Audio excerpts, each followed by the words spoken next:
Let's ride. Broncos. Let's ride. Perfect. Okay. One more time. Broncos country. Let's ride. Broncos country, let's ride. Broncos country, let's ride. Broncos country, let's ride. Broncos country, let's ride. What's up with you, YouTube? What's good? Cage TV back with another video. And let me just say this. That Thursday night game was the worst Thursday night game I ever watched in a while from Russell Wilson and Matt Ryan. I'm not saying that they played worse on Thursday night, but I'm just saying as a game as the entirety was just trash. That game was garbage. I started to bet on this game too, but something was just telling me like, it might not be what you think it might be. And I said, when I start thinking like that, I just get turned off the bet. Like, I'm not gonna waste my money. And thank God I did. If I would have bet the under, then yeah, that's probably the only bet I would have made, the under, because they had it at 42. And that shit didn't even reach 20. That shit didn't even reach 20. Or did it? I forget the score of that game, man. But anyway, let's get into this shit. Bad product out there that the NFL put out there on Thursday night. When they start showing the owners on TV, they do that because they like, these motherfuckers losing money on this game. That's why they show the owners. When it's a bad game like that and they just keep showing everybody in the press box, you see Peyton Manning like, what the hell am I watching? What kind of, you got Tom Brady talking about bad football being played. I hope Hines is all right, the running back for the Colts, that another scary concussion, man. But I hope he's doing all right. Kind of lost his legs a little bit after getting hit. So hope he have a full recovery. But yeah, Russell Wilson, let's talk about it. Let's talk about it. Let's ride. Mr. Let's Ride. Everybody was saying this team was going to the Super Bowl. And I was thinking, not with Nathaniel Hackett is the head coach. They ain't going to no damn Super Bowl with him. At all. What will we see? Will Russell Wilson have another bad relationship like he had with Pete Carroll in the final days or final years of his stay with Seattle with the Seahawks? Will he get there? You know, Russell Wilson has never been a locker room guy. He wasn't a locker room guy in Seattle. You know what I'm saying? That was the Legion of Boom's locker room.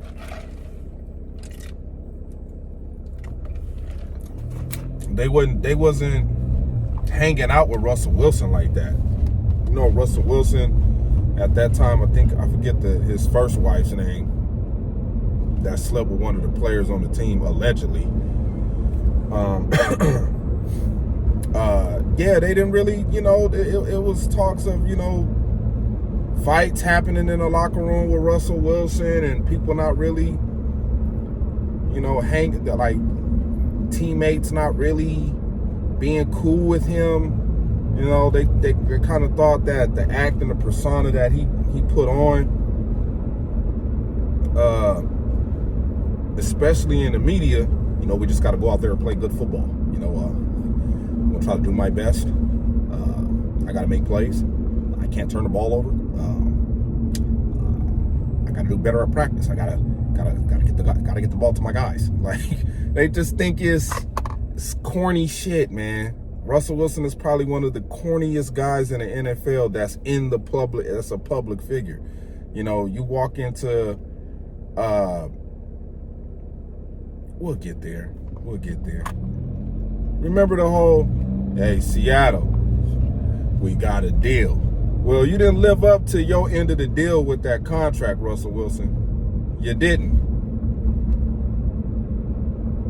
You took that $40 million a year, which he is currently on, the last year of that contract that he signed with the Seahawks. That's why he got the contract extension for $250 million with the Broncos. He's still in his prime, so, you know, that's another reason why they were showing the owners, because they're like, man, y'all just gave this dude $250 million and he only scored 20 points. He only scored over 20 points in one game that they lost to the Raiders. A lot to think about when you under new ownership. Buy the team and then you fork over damn near $250 million on a quarterback that now looks like he don't got it no more. Russell Wilson was showing signs of he still had it early in the game, but I think his running days might be over with. He done took too many hits at the end of his tenure with the Seahawks. He was getting hit a lot. You know, Pete Carroll never put an offensive line around this guy. Or maybe the offensive line just could never figure out how to play with Russell Wilson. He is not, you know, the typical conventional quarterback.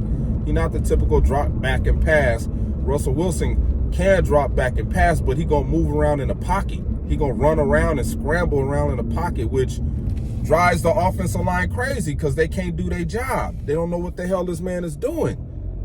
When the ball is hiked, is he gonna stay in the pocket, or is he gonna start running around, scrambling around, trying to find something out of nothing? And he used to get away with that shit. And you know, but once these teams get film on you and they watch you a lot, get to figure out, you know, what you like to do and what you don't like to do, what makes you uncomfortable in the pocket, what side of the line to put pressure on that's going to throw you off your spot to get in a rhythm. You know, I think teams didn't figure Russell Wilson out. He only know how to play one way of football, and I think it's going to take a while for him to break out of those old habits that he had with Seattle. He's playing in Seattle. He got to understand that he don't got that type of team no more. You know, how that was so embarrassing for Peyton Manning to be there and witness it. He played for both the teams and won Super Bowls for both the teams. He there at the game scratching his big ass head. Like, what the hell is this? Got an MVP quarterback out here and a quarterback that beat me in the Super Bowl playing like this? Shit. Must be rough in the NFL these days. Shit, Peyton could have came down there and made at least one play to get the crowd riled up. But, you know, these Thursday night games, none of them are going to get any better. Next week, guess who you got? I'll tell you. Washington and the Chicago Bears. You got the Commanders and the Bears next week. Good luck with that. Then they got the Buffalo Bills playing back-to-back Thursday games. They got to play Thanksgiving, and then that following Thursday, they got to play again. They got to play against the Patriots. And the Patriots play on Thanksgiving, too. So you got two teams playing back-to-back Thursday games. You got, right after the Washington Commanders and the Chicago Bears play, guess who you got after that? You got the New Orleans Saints facing off against the, I think it's the Falcons. I think it's the New Orleans Saints and the Falcons. No, it's the New Orleans Saints and the Cardinals. That ain't going to be exciting to watch. Then you got the Ravens and the Buccaneers, who hope they bet not lose to the damn Falcons. And then I think you got the Falcons and Carolina. Then you got Green Bay and Tennessee. NFL, what the hell are y'all doing? These Thursday games suck. Jesus Christ. Nobody want to watch that shit. But Russell Wilson, Mr. Let's Ride. Man, I was getting it from all you Denver fans when I be out in Denver. All you Denver fans talking all that shit, coming up to me when I'm in my Green Bay Packer hat. Oh, you know we're going to the Super Bowl. It don't look like it. A lot of people had this team going to the Super Bowl. The Denver Broncos, based off because they got Peyton Manning to take them to 2. But we'll see. Still a lot of football left to be played. But I know one thing, the NFL is gonna be like, hey, they're gonna be calling these teams that play on Thursday coming, hey, y'all got y'all shit together? Y'all got y'all shit together. Let us know now. Because if y'all don't, we could just cancel this game and make y'all play on Sunday. We need to be wasting people time. I mean, the damn fans got up and walked up out of there when the game was tied. The game was tied up at the end of regulation. And the fans said, we've seen enough. We've seen enough. I don't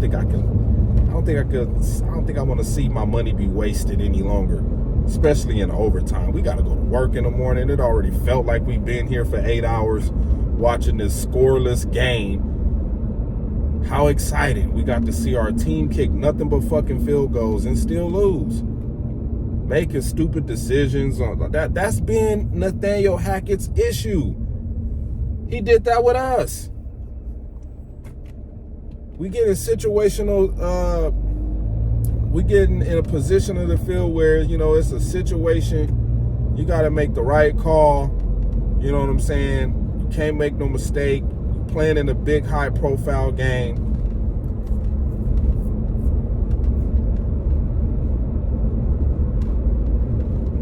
And an offensive coordinator can't come up with no fucking play.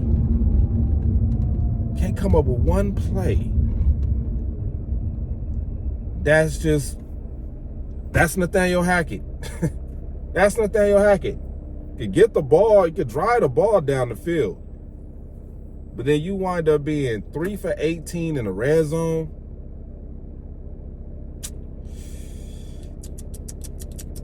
Did the Denver Broncos do their homework before they hired this man? Oh, I get it.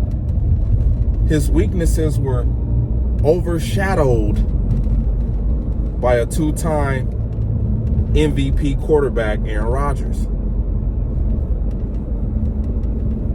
who's smart enough to know when you make a mistake, when you're making a mistake on a play call. We not running that. I'm not comfortable with running that. Or does Russell Wilson not know how to read a defense?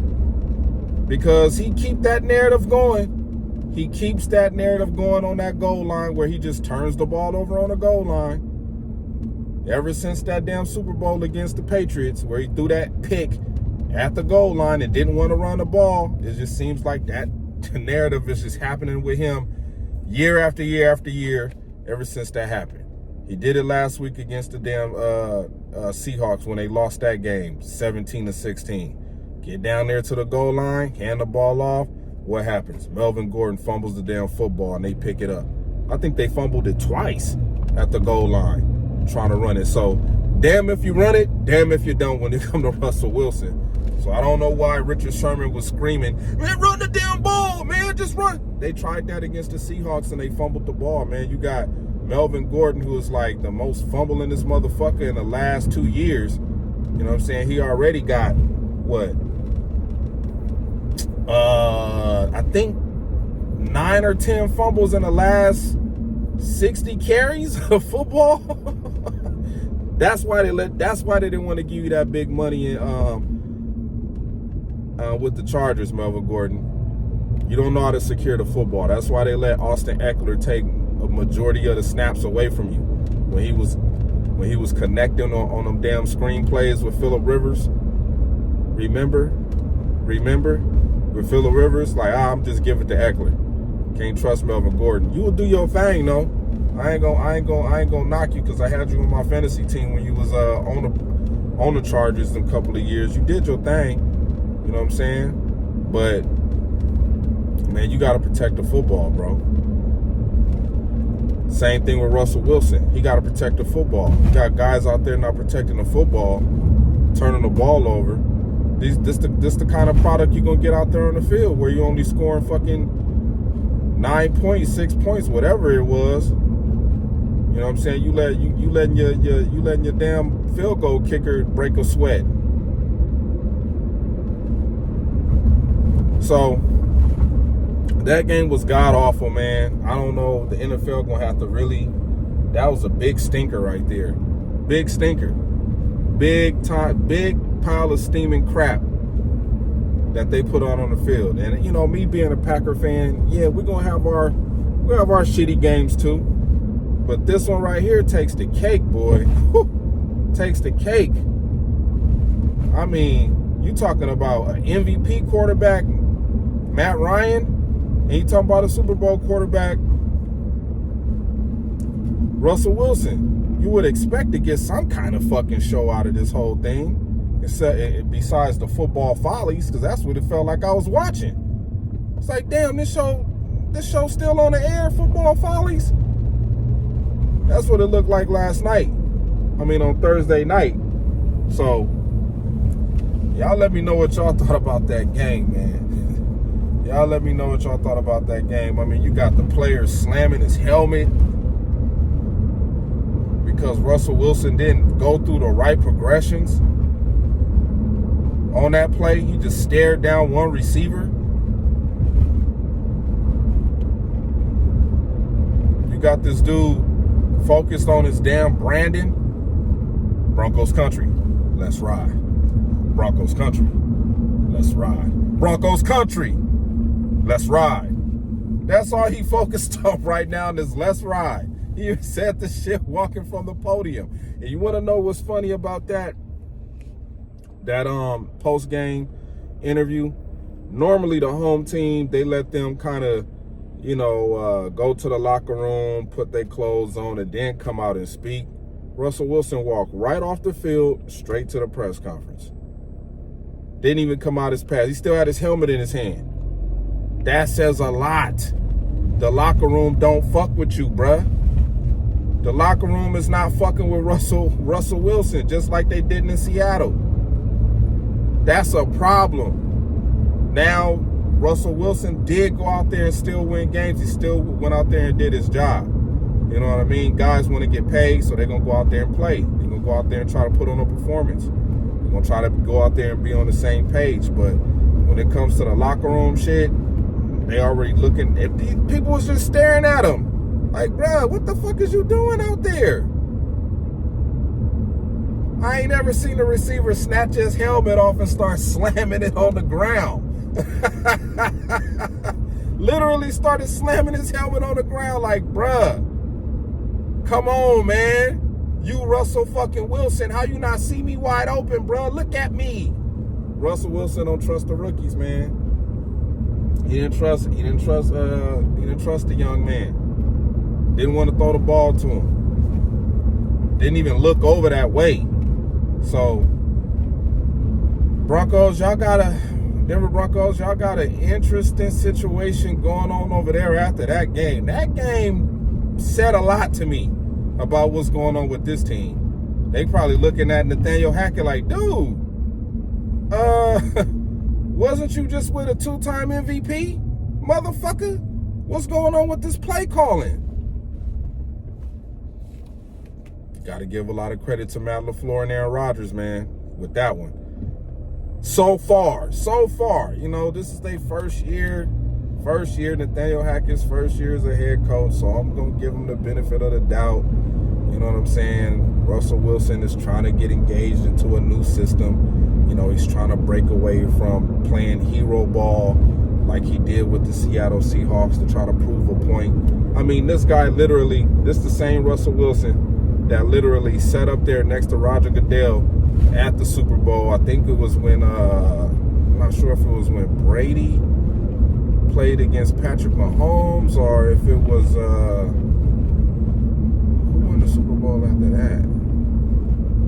Yeah, I think it was when Brady played Patrick Mahomes. Or was it the Patrick Mahomes against the 49ers? I'm not sure which game he was at, but he was sitting right next to Roger Goodell, crying and pouting, looking like a little bitch. You know what I mean? Whatever he was trying to do over there to get Roger Goodell to do something. But yeah, man, it's a long season. We only in week 5. You know what I'm saying? We just got through. I can't even say we got through a quarter of the season yet. We got 17 games, so we getting there. We getting there as long as the Green Bay Packers stay in the right position like they're supposed to be. We'll be fine. But with the Denver Broncos, man, I wasn't even gonna make this video. I just know a whole shitload of Denver Bronco fans that was telling me that they was going to the Super Bowl. Oh, we got Russell Wilson. Oh, it's on. It's on. They all up there with their Let's Ride t-shirts on and they number 3 jerseys. And I'm like, y'all look like a bunch of fools right now. Man, it was quiet as hell. Nobody wasn't saying nothing. Nobody wasn't saying shit. I'm out. Thank you guys. Broncos country. That's right.